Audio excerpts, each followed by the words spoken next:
Liverpool have gone 1-0 down in their last 6 Premier League games, telling you something about the way the side has been setting up, but also something about how there's little continuity in the way that people judge games. Because towards the end of last season, people were talking about the consistency of Liverpool, how well things were going, but they were beginning to tail off a little bit. Things were beginning to look a little bit stale.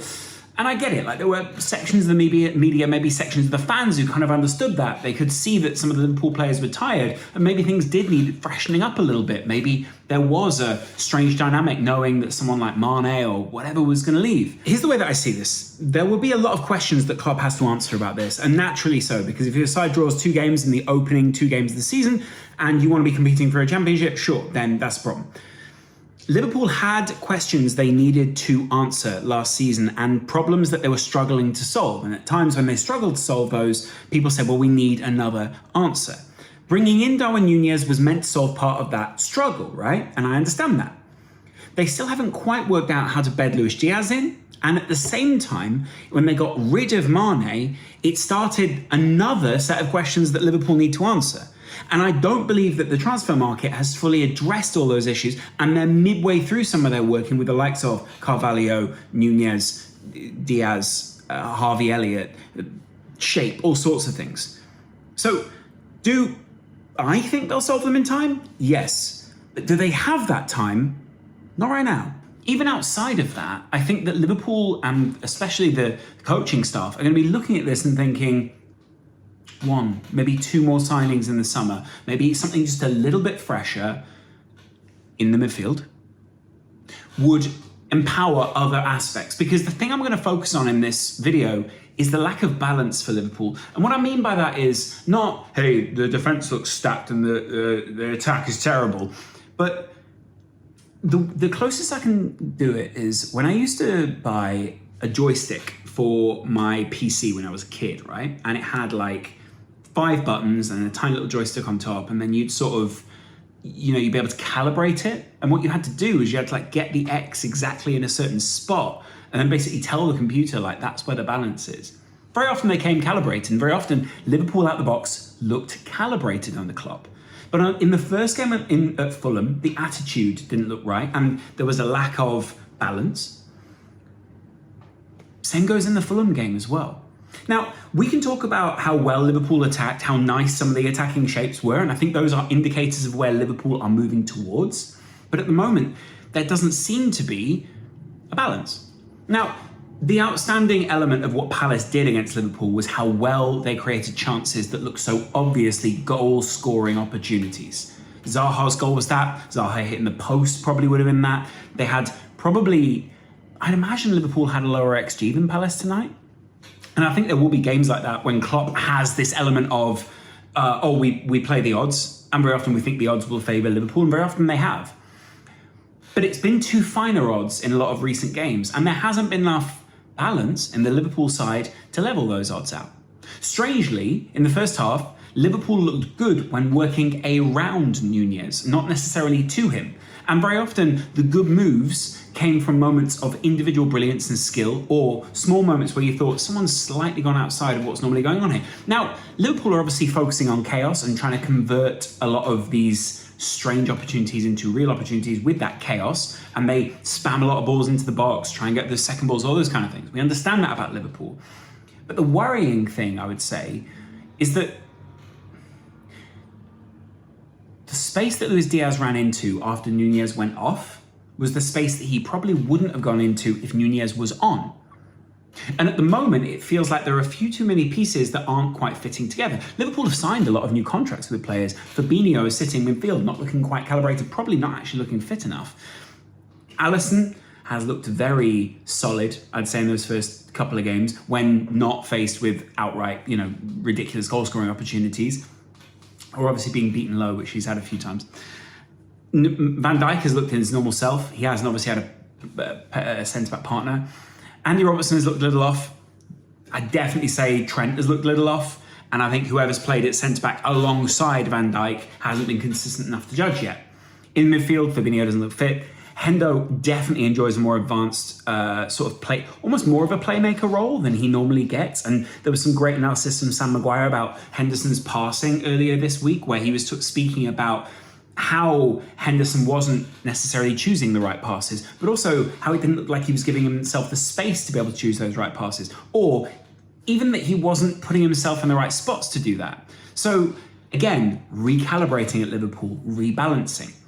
The other side of the midfield, of course, is in a little bit of trouble right now with Thiago being out. Thiago, such a key part for Liverpool, but then you got up front, and I think, obviously we were talking about the departure of Mane. No one's actually really, and I mean in-depth addressed this, or really gone out there and put their neck on the line here. The concern was, in moving on from Mane, that it would take time to calibrate, it would take time to balance, and it would take time to work out where people fit together. At times it looks like people are almost cancelling each other out, snubbing the other person, and it's that midfield three not working with the up front three that's giving the side a complete lack of balance. And then weirdly, once Nunez was sent off, which by the way was definitely a red card, and he is a young player, there wasn't any history of him being hot-headed, but obviously he's a striker who doesn't like to get into these kind of things. Kind of lesson learned. It is public enough, it's a 1-1 draw. There's a real issue with that, but he got sent off, silly, young striker, sure. I'm sure we can forgive that as a fan base, in wanting to score, in wanting to not be frustrated, but at the same time, ridiculous, leaving Liverpool without a striker, unless Firmino gets better, but even then, if for the Manchester United game, sure, there's an issue with that. But then Diaz and Salah look cancelled out at times. Salah, he looks fantastic, but we could be getting him on the ball even more. There could be even more moves. The right-hand side is the only one that really looks to be clicking and rehearsed. There seems to be a better relationship between Andy Robertson and Diaz, but it's not Andy Robertson and Mane at this point. And the frustration, I think, at Liverpool will be, they know they've got personnel, they know they've signed people's long-term deals. I think Harvey Elliott looked very consistent for Liverpool tonight, and he had some good moments where you thought that was a solid thing to do. But it's not a goal, and it's not the differentiating factor in the game. At the moment, Liverpool are lacking, from my perspective at least, a differentiating factor in this side. Mane was one of those. And in close games, you expected him to kind of be differentiation. If you want to talk about the way that Klopp is currently setting up the side, or Pep Lingers or whoever else, then sure, I can do that. I don't currently think the side 100% has faith in the way they're being set up, or isn't quite sure the way they're being set up works, or similar to when Liverpool actually started with a very high line earlier, a couple of years ago, and then Van Dijk got injured, they blamed a lot of things, a lot of injuries, and obviously Liverpool currently have something not similar in terms of injury crisis, but there are a lot of key injuries to key players. No excuses, they should still be able to play teams like Palace and obviously Fulham on the first day of the season. But you still get the point, like in order to get a system to work, you have to have the players you want to execute it. The point still stands though. Liverpool are in a transition into a new shape. They're in a transition into a new time. And very often, I would judge other managers in those periods. I'd say, well, this manager will be judged on this, but we need to give him time to be able to execute that. Tuchel is getting that at Chelsea. Arteta got that at Arsenal to get them to this point. We saw that to some extent under Pep at City when he has these new ideas that seem very clear. The problem being sometimes when you're waiting for that to click, when you're waiting for people to get into the right spots, other people will snipe, other people will find opportunities to criticise, they'll find ways to undermine. And if everything is not on point in the moment where you do slow down or at least not quite click, it can be turned from a not clicking into a faltering. And the narrative that people start to tell, the issues that people start to pick out, are ones they speak about as if they are intrinsic to the side, as if these have been long-term issues that Liverpool have been trying to fight. And then they start going back through the data and start trying to make data fit and start trying to say, well, they lack goals here, here, and here. And I've got to admit, I thought Liverpool were frustrated towards the end of last season. I did think there were times when they faltered. I did think there were times when they looked out of ideas or a little bit blunted or not quite sure where things were going. And that was frustrating for a Liverpool fan because you know the quality of the side. The interesting aspect is, there is obviously still time in this transfer window to sign someone, but I don't know if Liverpool will. I think Liverpool have got big sights on someone, not only next summer, but probably in January as well. They know there is a transitional period here. There's only so many seasons where you can give Liverpool and Klopp a transitional period or a time where something new is coming in. Previously, that was that high line changing the system. That high line is now become a more normal thing in the Premier League and a more normal thing for Liverpool. And now there is a different transition. But the problem with that is, in the back line, you can easily explain that. In the front line, how do we explain a lot of this disjunction? Issues where people don't seem to quite be overlapping in the right way when they did in the past. Issues where things don't quite click, players look frustrated, all that kind of stuff. Like I say, no balance, not calibrated right. It's the calibration I feel is off of this side. And there's plenty of space for that to be recalibrated. When Carvalho came on, when Trent played a little bit higher up the pitch, and it was almost 3-2, Trent 3, or whatever you want to call it. It was like a weird formation that Liverpool were playing that almost looked to overload certain spaces, win those numbers, and then, sure, if Palace were going to counter-attack, let Virgil and Joe Gomez deal with that. By the way, if Joe Gomez had started the game tonight, maybe the same run still happens. I don't know. I get it. There's criticism for Nat Phillips. Sure. Jurgen Klopp clearly trusts him.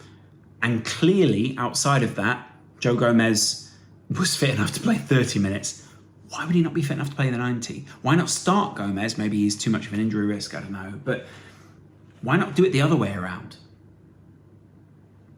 Questions. Liverpool are now and will be 6 points. Well, we should be on 6 points. City are on 6 points.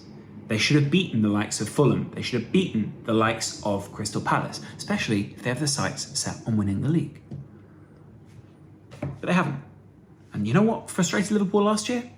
Silly draws. Draws where they dropped 2 points when it was quite clear things could have turned around. But what I will say, and I'll finish on a positive, if you can control a game with 10 men, you can control a game with 11.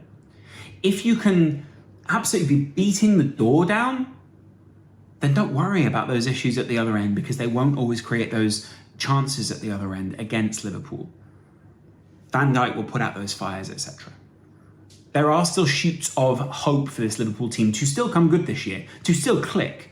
Carvalho is fantastic. Harvey Elliott was fantastic. There are young players who will be getting more minutes, new contracts, all sorts of things. But there are a couple of key players who look good and a couple of key players who look off it. Trent hasn't quite looked as on it, but when he was advanced, he looked good. Hendo hasn't looked quite as on it, but when he was advanced, he looked good. Fabinho hasn't quite looked on it. There isn't a second half to that sentence. Not that I'm saying cast these guys out. It's that if you look at the other side that is competing for this Premier League, they have 2 starting 11s which win the league or get close to it or at least finish top 4. At the moment, Liverpool have a squad.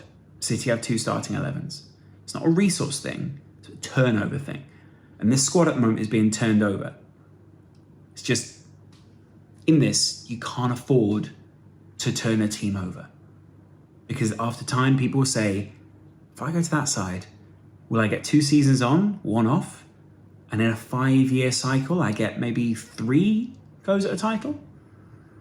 Klopp will be judged for some of this in history, 1 league title so far, etc. And people will be petty about it. But there are still times where Liverpool could click. You could say the same, by the way, for Chelsea. You could say the same for Arsenal. You could say the same for all those things. History is different with those guys. Klopp has made it click in the past. Klopp has forced it to click. Another aspect would be, if Klopp thought Liverpool's attitude was awful, I still think the fact there have been no training photos this week for Liverpool, the fact that some of those guys have been either away on breaks or on holidays or on whatever, and the fact that certain players have been caught messaging certain people on match day, sure. What I'm saying is, everything could click, but I always see in the full picture at Liverpool. Let me know in the comments below. I'd be interested to know. I've kind of left it on a bit of a knife edge, cliffhanger type ending. Could it fall one way? Could it fall the other? Overall, I feel positive, but do I feel positive if I'm in a group chat and everyone's having banter right now? Not really. So you know what I'm saying. Anyway, let me know in the comments below what your approach is to this Liverpool side. I still think they are maybe 1, possibly 2 midfielders short of being able to challenge just because of the turnover in the midfield. But at the same time, I felt positive about a lot of the other changes. The real issue is they look like they were forcing it with Nunez. Could have done that in a minute, but I didn't. If you haven't already subscribed, we're almost at 40k, people. Really appreciate you guys. I'll see you in a little while. Much love.